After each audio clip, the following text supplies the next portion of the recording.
Se você colocar essa palavra dentro de você, você se torna uma pessoa invencível. É impossível uma pessoa entender isto e dar vida a isto e a sua vida não mudar. Do que eu estou falando? Eu quero levar você lá na passagem aonde Deus se revelou para Moisés através de uma árvore pegando fogo, de uma sarça pegando fogo. Então imagine essa visão, essa situação. Veja, a árvore está pegando fogo. Quem estava ali na árvore? Ali na árvore estava Deus. Por que que Deus se manifestou em uma árvore pegando fogo? Tem várias razões, mas dentre elas, Deus estava dizendo para Moisés o seguinte: Moisés, eu preciso resolver um problema, porque eu fiz ou dirigi uma promessa lá no passado ao meu servo Abraão, que eu abençoaria os seus descendentes, que eu colocaria os seus descendentes por cima e não por baixo, e que eles prosperavam em tudo que colocasse as suas mãos. E a realidade que agora está acontecendo é: este povo da promessa, o meu povo, o povo que me representa, está debaixo do jugo ou da autoridade de um rei que, além de ser orgulhoso, perverso, ele se julga igual a Deus, porque ele está tentando invalidar ou paralisar uma promessa que eu fiz. Então ele está me enfrentando. Então eu estou aqui me revelando como um fogo para dizer para você o seguinte: Moisés, eu irei enfrentar este rei, este que ousa me enfrentar, que ousa usar seu poder, sua autoridade para invalidar, para anular, para desconsiderar as minhas promessas. Porque aquele faraó que estava ali, com certeza, ele sabia da história de José, da história do povo de Deus. Era o mesmo Egito. Então é uma forma de Deus dizer assim: Moisés, eu irei enfrentar esse rei orgulhoso e tirano, vou tirar o meu povo, libertar o meu povo das suas mãos, e eu vou usar essa minha face de fogo, de um poder destrutivo. Então, uma vez que Deus estava se revelando numa sarça, um dos propósitos, uma das coisas que ele queria falar para Moisés era essa. E a outra, vamos imaginar o seguinte: se Deus entrasse em uma sarça pegando fogo, dentro do palácio, o que aconteceria? Aconteceria que o palácio pegaria fogo, o palácio e onde esse Deus passasse. Então, neste caso, não tinha como Deus libertar o povo através de uma sarça. E o que faria para resolver aquele problema? É muito simples. Ali estava um homem com um corpo biológico e no seu habitat natural. Então, vamos imaginar o seguinte. Vamos entender, na verdade, o seguinte: Deus, com o seu corpo glorificado, com seu corpo glorioso, ele não tem direitos legais para estar habitando, atuando no mundo dos humanos, porque ele com poder desproporcional lutar com um humano, isso não é justo, isso não é legal. Então vamos lá. Deus está em uma sarça, Moisés estava ali como um pastor. Repito o que eu falei no começo dessa mensagem: não tem como alguém entender o que eu estou falando para você e a sua vida vai mudar. Esses acontecimentos, eles aconteceram de verdade, mas também eles são figura. Primeiramente está Moisés ali fazendo o que ele sempre fez, como um pastor, igual você. Independente da sua idade, se você tem 20, se você tem 30 anos, se você tem 40, 50 ou mais, até aqui você chegou trabalhando. E com certeza você deseja crescer na vida. Você deseja prosperar na vida. Você alveja ou almeja algo para a sua vida, mas mesmo você querendo, a realidade que você vive agora é totalmente diferente da que você pretendia. Então, veja só, por alguma razão, a tua força não está sendo necessário, alguém superior, alguém maior, alguma coisa externa ou interna está impedindo, já que você quer e não consegue. Então, assim era a vida de Moisés, como a sua. Você está na mesmice. E agora estava ali um Deus que pretendia libertar o povo, que pretendia libertar alguém mais poderoso do que Moisés, mas não mais poderoso do que Deus. A mesma coisa que acontece hoje em nossos dias, inclusive com você. Se você quer vencer e não vence, é porque você está enfrentando uma força que é maior do que você, mas não maior do que Deus. Então vamos lá. Moisés, veja só, vamos fazer uma parceria? Me arranja teu corpo, porque a Bíblia diz que nós somos templo e morada do Espírito Santo ou de Deus. E ali estava Deus em uma sarça, sem um corpo, onde estava o poder da criação. Tudo que Deus é, a sua palavra é. Tudo que a sua palavra é, Deus é. Então, Moisés, vamos fazer o seguinte. Deixa eu me apropriar, me apossar de você. E aí você vai até Faraó e avise a Faraó, diga para Faraó que você está lá como enviado meu para libertar o povo. Porque nada Deus podia fazer, usar o seu poder contra Faraó, até que Faraó ouvisse. E não podia ouvir de uma sarça, por exemplo, ou de uma nuvem, tinha que ouvir de um humano. Vamos entendendo. Então, diante da proposta que Moisés tinha acabado de ouvir, olha o questionamento dele. Deus, mas quando eu chegar lá com o Faraó, com o meu povo, que eu falar que o Senhor me enviou, o que eu digo para eles? Olha a resposta de Deus. Moisés, chega lá e diga, eu sou. Vamos estudar, vamos analisar o significado dessa palavra. Na verdade, o que Deus estava dizendo assim, Moisés, veja só, eu fisicamente, ele não vai me ver fisicamente, mas a minha palavra, Moisés, que me representa, você deu um corpo para ela. Então, Moisés, chega lá e diga, não é só eu que estou aqui. Cadê o Deus? Suponhamos Moisés, ou seja, Faraó perguntando, cadê o Deus que ele enviou aqui, Moisés? Cadê o Todo-Poderoso, Moisés? Diga, eu sou. Você está entendendo? Então, houve uma fusão entre Deus e o humano. Não é à toa que o próprio Jesus usou essa expressão de eu sou várias vezes. Quando ele estava se revelando ou sendo questionado pelos judeus, ele falou várias vezes, eu e o Pai são um. Está ali João capítulo 10. E lá na frente, após, quando os soldados foram pegar Jesus, ou prender Jesus, que chegaram aonde estava Jesus com o discípulo, que perguntaram, Jesus perguntou, no caso Jesus perguntou, quem procura ou quem procurais? Os soldados disseram, a Jesus Cristo.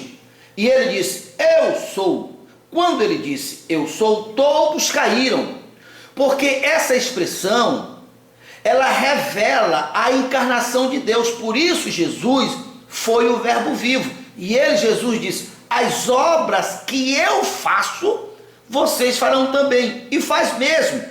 No caso de Moisés, aconteceu literalmente, mas tem um propósito de nos revelar como é que nós mudamos as nossas vidas, como é que nós nos tornamos invencível. O propósito é o mesmo. Veja só, passou o tempo de Moisés, nós sabemos, Moisés deu vida à palavra de Deus, e tudo que Moisés tocava, ou seja, tocou nas águas, as águas se transformaram em sangue. Ali Deus estava mostrando para Faraó que ele estava ali para vingar do sangue dos filhos de Deus, que Faraó tinha derramado, agora Deus iria se vingar, porque uma vez que Moisés foi presencial, fisicamente Moisés, ou seja, Faraó desacatou, tornou-se justo, ou tornava-se justo. Agora era Deus dizendo assim: eu também derramarei o teu sangue, o sangue do teu filho aqui. Então todas as pragas, em cada uma delas Deus estava mostrando o domínio da natureza. Então todo o propósito era para salvar, lá no final da fila, salvar aquele povo que estava clamando, chorando. Inclusive, foi uma das primeiras coisas que Deus falou para Moisés: Moisés, eu tenho visto o clamor do meu povo. Então veja só, assim como foi no tempo de Moisés, é a mesma coisa agora. Veja só, Deus disse: Moisés, eu te enviarei e tu irás libertar o meu povo. Quando Jesus encarnou a palavra, o verbo se fez carne novamente, tá? Que ele disse que nós também, se ouvisse, cresce, encarnasse a palavra, desse vida à palavra, colocasse nossos corpos, nossas faculdades a serviço da palavra, nós também realizávamos as mesmas obras. Só que quando ele enviou, já não foi mais um indivíduo. Deus disse: Moisés, eu te enviarei. Jesus disse: ide por todo mundo, pregai o evangelho a toda criatura. Observe que agora, aquela promessa que foi dirigida para Moisés está aperfeiçoada e expandida para todos os que crerem, porque Deus amou o mundo de tal maneira que deu o seu único filho para todos que nele crê não pereçam. Olha que oportunidade maravilhosa. Veja só, hoje, assim como no tempo de Moisés, as pessoas que estão sofrendo por várias razões, porque foram roubadas, saqueadas, oprimidas, por várias razões, o fato é, elas não se realizam, elas não têm a vida que Jesus só veio para que elas tivessem. Isaías 1, verso 19: se quiseres me ouvir, comereis os melhores da terra. Nem de longe.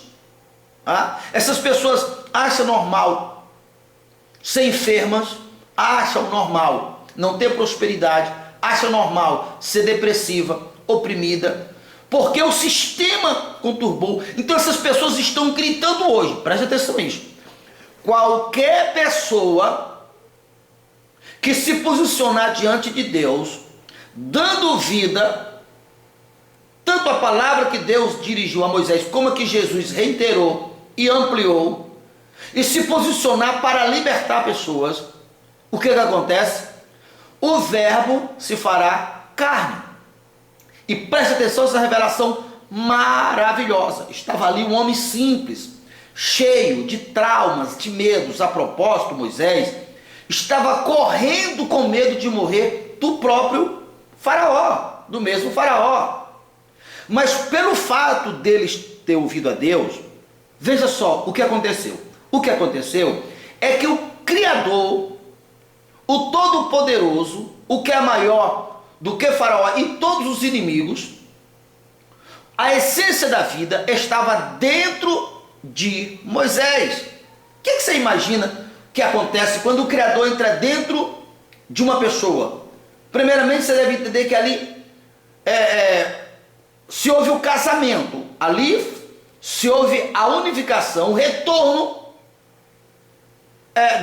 da origem, do original. Deus voltou para a sua casa, nós somos templo e morada da casa do Espírito Santo. E o que acontece também? A partir do momento que o Criador está dentro da pessoa, dominando essa pessoa, primeira coisa que ele faz, limpar a casa, sarar a casa. Paulo falou sobre isso em Coríntios 1, e o verso 5, quando ele diz que Deus nos enriqueceu em Cristo com toda habilidade, com toda capacidade, a ponto de nenhum dom, nenhuma habilidade faltar. Na prática, significa dizer, todos os dons que estavam paralisados dentro, no caso de Moisés, de qualquer um, Deus irá desbloquear. Essa pessoa consegue enxergar o que naturalmente ela não enxergava, a força dele, a capacidade dele, a inteligência dele, todas essas coisas que diz respeito à vida, o Deus que está dentro dela irá desbloquear. Ou seja, antes que ela salve terceiros, a primeira pessoa a ser salva do ministério de uma pessoa é ela mesma. ela vai entender Deus como capacidade. Foi isso que aconteceu com Moisés, será isso que acontece com todas as pessoas. Não vá pensar que uma pessoa, para se posicionar, é necessariamente que ela tem que ser um pregador, tem que ser um pastor, não. Vou lhes falar uma coisa, você vai entender isso em nome do Senhor Jesus. Existem dois grandes times, o de Deus e o do diabo. Paulo falou isso em 2 Coríntios, se eu não estou enganado, capítulo 10. Ele falou que, assim quando um homem se junta a uma prostituta, se torna um corpo com ela. Porém, quando uma pessoa se junta ao Senhor, se torna também um só corpo com Ele. E quando é que uma pessoa se junta ao Senhor? O que Moisés fez, o que Deus ordenou, ide por todo mundo. Você observe lá que a palavra de Deus fala, em Marcos capítulo 15, verso 17 em diante, que eles foram, e os sinais, os milagres iriam acontecendo. Por quê? Porque houve novamente esse casamento, essa unificação, essa fusão de Deus e o homem. Então, neste caso, se juntou ao Senhor. Agora, preste atenção uma coisa. Eu falei que só existe dois times, dois corpos. Todas as coisas que há no universo, ou foram pensadas, planejadas, calculadas por Deus ou pelo diabo. As que foram planejadas por Deus, é necessário que seja realizada por homens que se unifiquem a Deus, que se entreguem a Deus, que aceite a condição e naturalmente essa pessoa traz o comando da sua vida, é subordinada à palavra, porque ela vai entender que Deus não é um Deus de regras religiosas, é um Deus de fundamentos, de princípio que leva a pessoa à vida, que leva a pessoa para o lugar que Deus quer. Eu colocarei os teus inimigos curvados debaixo dos seus pés, prosperará em tudo que colocará as mãos, eu abrirei para você o seu bom tesouro. Então todas as vezes que isso está acontecendo, está passando a imagem que Deus é um Deus mentiroso. Então com o dom de Deus em nós, tudo irá para o lugar que Deus definiu, do jeito que Deus quisesse, ter vida com abundância, se quiser de mil vir comerás o melhor dessa terra. Então entenda isto, as pessoas que vão servir a Deus, elas vão decidir trazer as decisões para o seu intelecto, para o seu ser original, para o seu ser inteligente. Na prática, ele não vai ceder aos seus sentimentos, não vai ceder ao chamado prazer pelo prazer, porque isso vicia e afasta o homem de Deus. Então, todas as vezes que alguém não coordena, digamos assim, as suas ações, não é dirigida pela palavra, naturalmente ele faz corpo, quem quer que seja ele ou ela, faz corpo com o inimigo de Deus. Por quê? Você vai assistir, por exemplo, uma novela, poderia ser um filme, ou poderia ser qualquer outra atração. Alguém planejou essa atração, e o propósito dessa atração, primeiramente, é quebrar os fundamentos, os princípios de Deus, é levar o homem para mais longe de Deus possível. Não é à toa que se desenvolveu essa ideia que o homem surgiu de um macaco, então está levando o homem para longe da palavra de Deus que diz que foi criado do Criador, só para você entender. Então assim, todas as demais coisas é para manter a pessoa entretida, para gastar seu tempo, sua energia naquilo que não é da vontade de Deus. Um dos propósitos é esse. E naturalmente, como o idealizador não foi por acaso, foi o inimigo de Deus, você está somando, está se unificando, dando a sua parcela de cooperação para um corpo destrutivo, para o inimigo de Deus. A Bíblia chama a igreja prostituta, a igreja chama, tem vários nomes, mas todos dão no mesmo. É que tanto Deus como o diabo só realiza aqui no campo dos humanos através de homens, de seres humanos. Então todas as vezes que você se deixa ser dominado, eu gostei disso, eu senti isso, uma palavra que você ouve já te chama a atenção, uma coisa que você tem contato te tira do foco, te chama a atenção. Isso vai fazer com que você se torne uma pessoa não produtiva. Uma pessoa, mesmo sendo uma pessoa que tem a vontade ou desejo de fazer as coisas certas, não irá fazer. Por isso, olha, não é à toa, está lá em Romanos capítulo 8. Os que não andam no Espírito não são filhos de Deus. Quem não anda no Espírito? Quem não tem seus corpos, suas vontades, seus desejos dominados. E decide fazer o que é certo. Decide se alimentar ou se nutrir, ocupar seu tempo, suas energias naquilo que gera a vida. Olha, vou falar uma coisa muito séria. O reino dos céus é regido por leis, e dentre elas tem a lei da semeadura. Tudo que o homem planta, o homem colhe. Entendo o porquê que Deus revela ao seu coração que estou falando isso. Que Deus revela ao seu coração isso que eu estou falando para você. Você muitas vezes não sabe porque tem acontecido muitas coisas ruins, muita desgraça. E muitas vezes culpa até Deus. Você não sabe, mas você plantou, você semeou. Consciente ou inconsciente, mas está no mesmo. Deixa eu contar uma coisa para você te ajudar a entender. Eu morei, uma certa época, bem próximo de um bar. E aquele bar ficava bem embaixo de uma pequena ladeira e numa curva. O fato que aquele bar, à frente dele, era um lugar de muito risco, porque era numa curva e era numa ladeira. E eu ficava aflito, acho que a palavra é essa mesmo, muito aflito todas as vezes que eu via pessoas bebendo naquele bar e querendo sair de moto, querendo sair de bicicleta. Algumas vezes eu vi eles tombaram no meio da estrada, e a curva não era muito grande, ou seja, uma vez que um carro viesse a uma pequena velocidade, ao descobrir, não dava tempo nem a pessoa sair, nem o carro se desviar. Imagine, aumente o grau de risco um bêbado. E eu de cá ficava olhando, né? Eu digo, aquele dono de bar, se eu chegasse para ele e dissesse que se a causa do lucro dele, que no caso vender bebida, que todas as dores que ele irá causar, se porventura um desses ser atropelado, ainda que não seja na frente do bar dele, mesmo que seja atropelado muito distante, se eu chegasse para esse dono de bar e falasse que o reino de Deus, a justiça de Deus iria somar, iria devolver para ele e para a família dele as dores e o sofrimento na mesma proporção da cooperação que ele cooperou para o sofrimento de alguém, para o acidente de uma pessoa, para a separação de uma pessoa.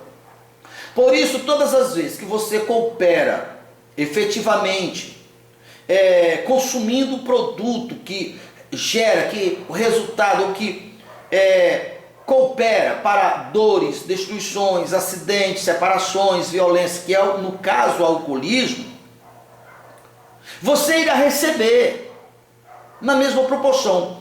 Você e a sua família, os seus filhos irão receber essa conta.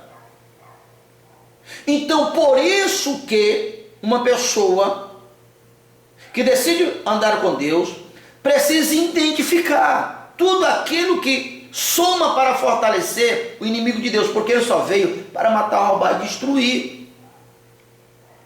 Então eu preciso entender isto e decidir fazer corpo com Deus. A propósito, infelizmente, sobre o exemplo do bar que eu falei, uma pessoa faleceu. Não faleceu diante do bar, mas ele bebeu, saiu em uma bicicleta, e aquele bar daria acesso à BR que cruzava a cidade, e houve um acidente. Talvez aquele dono de bar está lá achando que ele não tem nada a ver com isso, mas a conta vai vir, a não ser se ele se arrependa. Quando uma pessoa se arrepende, é anulado, entende? Mas se ele não se arrepender, não só se arrepender de sentimentos, se arrepender de fatos, mudar de atitude, mudar de time, mudar de lado. Então veja só, é impossível uma pessoa se colocar na dispensação de Deus com o propósito mesmo de Moisés. de cooperar, ajudar, para que alguém se liberte naquilo em que Deus lhe chamou. Esse é o propósito. Eu fui chamado por Deus, estou encaixado no corpo de Cristo, com um ofício, uma responsabilidade. Você vai ser chamado para o mesmo corpo e vai estar recebendo uma outra responsabilidade. E cada um de nós emergimos naquilo que Deus nos chamou. Por isso que Colossenses, Efésios fala que cada peça, cada membro bem ajustado no corpo crescerá a estatura perfeita de Cristo. E o segredo está aqui. Quando você decide a dar ouvido à voz de Deus, o verbo se fez carne. Você se tornou uma pessoa poderosa. Se perguntarem para você, cadê esse Deus grande? Você pode dizer, eu sou. O que Deus pode fazer, você pode também, não é brincadeira. Jesus disse, o que eu faço, vocês poderão fazer também. Não é à toa que Salmo 82 é muito claro em dizer, vós sois deuses, vocês todos são filhos do Altíssimo. Ainda conclui dizendo assim, ó, como homem, vocês são pessoas normais, irá até passar pela morte biológica. Mas quando vocês encarnam a palavra, o verbo se fez carne, vocês não irão morrer, o corpo irá tombar, irá voltar para o pó, mas você, que não é o seu corpo, não irá morrer, porque ali você se tornou imortal, ali você se tornou invencível, você irá passar para o outro lado, porque a morte é menor do que você, é inferior a você, e todos os laços e cadeias que lhe prendia, que impedia de você prosperar, de você ser uma pessoa realizada, você irá vencer, porque o que está em você é maior do que todas as coisas. Não é à toa que toda a palavra diz que nós podemos todas as coisas. Jesus disse, Jesus disse assim, errais não conhecer a Escritura e nem o poder de Deus. Então, entenda uma coisa, servir a Deus não tem nada a ver com regra religiosa. É dar o seu corpo fisicamente para um Deus que não é fisicamente, mas é poderoso, é espírito, e é nisto que há o casamento perfeito. Então o verbo se fez carne, e o que Deus pode fazer através de você, através dos que estão em Cristo. Nova criatura você vós sois Deus, são todos filhos do Altíssimo, fazer justiça na terra. Então é assim que as coisas funcionam. Você que ainda não é inscrito no nosso canal, se inscreva no nosso canal. E você que já é inscrito, você que é novo no canal, seja muito bem-vindo. Não deixe de clicar naquele sininho para receber em primeira mão todas as vezes que nós colocarmos um vídeo novo. E que Deus em Cristo lhe ilumine. Você está sentado à direita de Deus Pai, na pessoa de Jesus. Fé e determinação, uma artilharia pesada para cima dos teus inimigos. A travessia da vitória. Deus te deu autoridade, te deu poder.